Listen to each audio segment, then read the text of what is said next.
Hey, how are you? Doing well.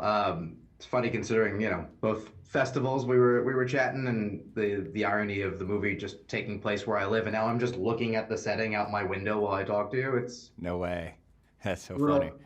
I Oh no, hear, you had told me where you guys were while you were shooting, where you guys were living, and like there's a building in the way, but it's like a block right there. yeah, yeah, in yeah, we were right there in Brightwater, and I hear that there's a billboard that's just been put up by I have to Neon. go. I have to go into Coney Island and look. Yeah. Go figure, have been busy with other things, but it's funny. I was thinking about it, and I always obviously look forward to something you do, and I love the idea of here's a setting or a type of job or person or experience that like we see, but we don't really think about. Let me give it the human touch. And seeing it, I was like, wait, it's kind of about my neighborhood now. What's that say about where I live? That you live in a cool place. I wanted to photograph it.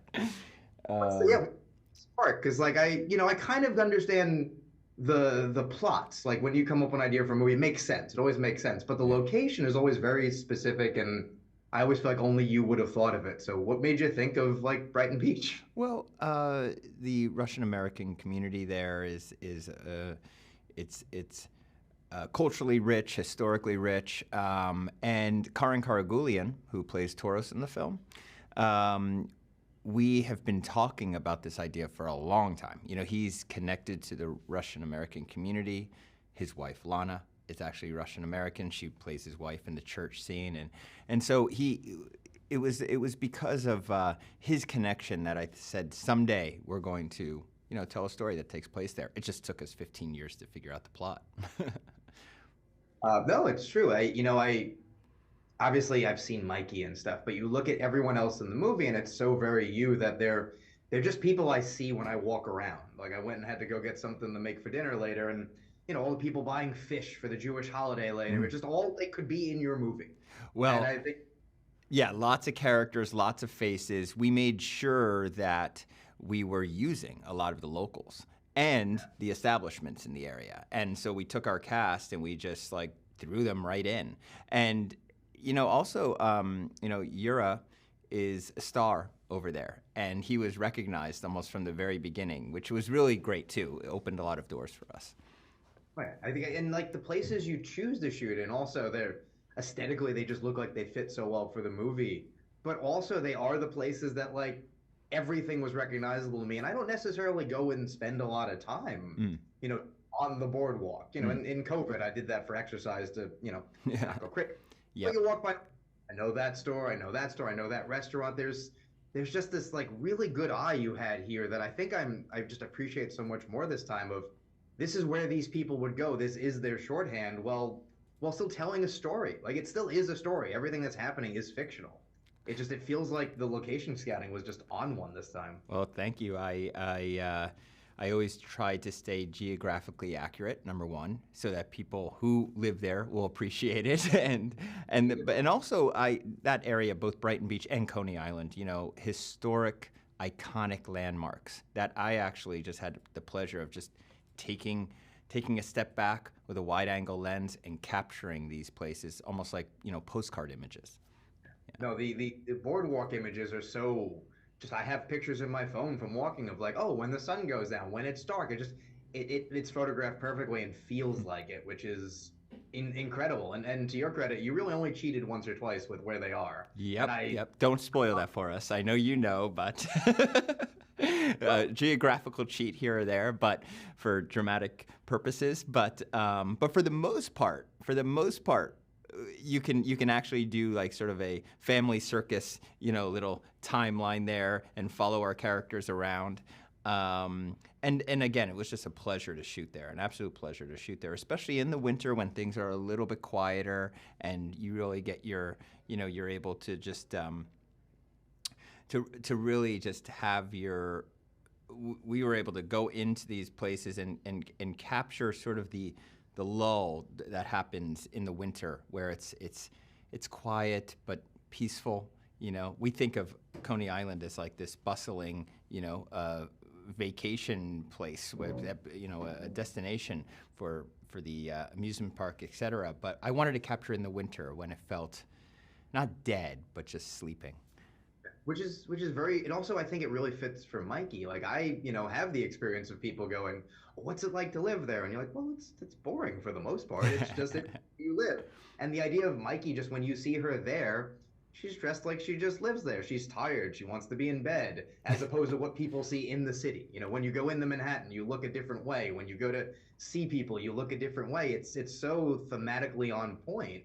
Oh, And I also just love how this is the first time I think people have tried to like be like, oh, this is your blank, because everything else has been there's only been one of ththese movies, and I think it's an interesting compliment. You see people talk about Pretty Woman, you see people talk about After Hours. My friend Mike Ryan said he was like watching Arthur.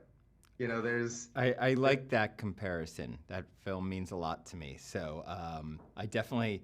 I see that I actually pulled a lot, maybe subconsciously, from a lot of those films from the 70s and 80s. Coming to America is another one in there. But I'm glad people are recognizing those films because they're great films and they helped inspire mine. Yeah. Right. Well, because it also, I think it speaks to accessibility. Like, I think, people like your movies. They've all been well liked, but they are made for a certain type of viewer. Like, I don't think you'd ever be offended if someone was like, I watched your movie, couldn't stand it. You'd be like, that's fair. It's meant for not someone. But I feel like this is the one that I feel like for the first time you would almost be like, oh, because I do feel like it has universal crowd pleaser aspect while still ending on a real Sean Baker note of like, no, I had something to say and you're going to get the point if you didn't get it by now. That's nice to hear. I mean, yes, I've been hearing the same thing, that it's it's maybe more accessible than the others, and perhaps that's because of a very plot-driven structure, and leaning into perhaps a little more overt comedy than I've done in the past. So hey, wonderful. Yeah. People just, I think, feel like she can take care of herself. I think you watch The Florida Project and you're really worried about Brooklyn. Well, not accidentally, but like you are worried like something bad could beyond what's happening. There could be something bad. Starlight, you're just waiting to figure out like what's the other thing. Here, I feel like even when it's dark, one, there's no villains, which is feel interesting. Everyone's just working for someone else and is in the midst of this is a really bad day for me. But you always feel like she's not gonna suffer. And then when you get to the end and you make your point, I think that is the like, well, here's also, this should affect everyone. Everyone watching this movie is in that boat in a different way. And it lands so, I think, clearly that you still remember the comedy, but I think you walk out and you go, oh, now I think about this person in a whole new way. Oh, well, thank you. That was my intention, to like take the audience on a roller coaster ride through different genres and tones, and it would be okay if we got a little broad sometimes with the comedy, meaning a little bit more towards, sitcom level comedy, as long as I was bringing the audience down, landing them in raw reality at the very end. Oh yeah, no, and I think that's the genius of the ending, which I obviously not saying what happens, but the idea of everyone gets to finally take a breath, and then everyone, or at least the people we're looking at, think about the situation kind of for the first time and realize who they are, where they are, and why they're there. And it's a gut punch. I saw it at Telluride, and the person next to me had a completely different read of it. But they were just trying to figure it out. It like just hit them like a ton of bricks. And I love that people have different interpretations of the ending, because that's exactly what I intended. I set it up in a way where it can be interpreted. And yes, I've heard some pretty outrageous interpretations, which is great, to each their own. I know what I think. I know Mikey knows what she thinks, but we're not going to put that out there, meaning if I do, I feel like it actually robs that from the audience. The audience, we set this up so that the audience could actually sort of create their own ending and sort of imagine what's going to happen to her and maybe perhaps both of them, after this moment. And my favorite films often do that, where it's like it allows you to then become sort of the author from that point on, an audience member. Yeah. Oh yeah, because that was, I'm sure not frustrating, but last time with Red Rocket, hearing one interpretation a lot and going, sure, we knew we were making that, but also here's all the other things I was thinking about. Yeah. Is that too, guys? And some people said yes, and I'm like, no, no, you made this movie. Like, I made some of that movie. Like, I'm Yeah. so much more satisfying to hear. Yeah, and some people are very adamant about their, their interpretations and their takes on it. They're like, yeah, this is what you meant. I'm like, okay, sure. But no, again, it's designed this way. So I'm really happy that people are discussing it afterwards. I've seen it, I've now had the film play at several festivals, and it's just always nice to see this audience outside the theater afterwards, literally talking, having a discussion. That's great. That's exactly what we wanted. That's you. Watch a movie, have a discussion. That is the MO. So I'm thrilled, that your best movie is getting discussed in that way. So you should be That's you nice. should be incredibly proud, and I Thank can't you. wait to do this again. Please keep doing these. Oh, I will.